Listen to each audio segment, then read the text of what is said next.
জাতীয় বিশ্ববিদ্যালয়ের ডিগ্রি দ্বিতীয় বর্ষ পরীক্ষার তারিখ ঘোষণা। সবাইকে শুভেচ্ছা। আপনারা দেখছেন দৈনিক শিক্ষা.com, সঙ্গে আছি আমি শারমি সুলতানা।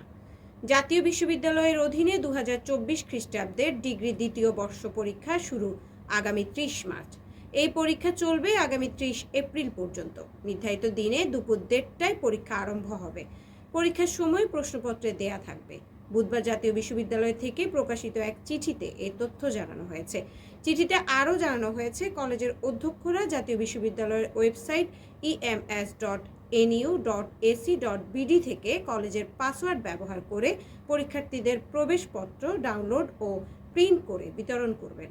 বিতরণের পূর্বে প্রবেশপত্রের অধ্যক্ষের নির্ধারিত স্থানে সংশ্লিষ্ট কলেজ অধ্যক্ষের স্বাক্ষর করবেন। পরীক্ষা শুরুর অন্তত পক্ষে 3 দিন পূর্বে প্রবেশপত্র বিতরণের কাজ শেষ করতে হবে। পরীক্ষার্থীরা প্রবেশপত্রে উল্লেখিত বিষয় কোড অনুযায়ী পরীক্ষায় অংশগ্রহণ করবেন। ধন্যবাদ।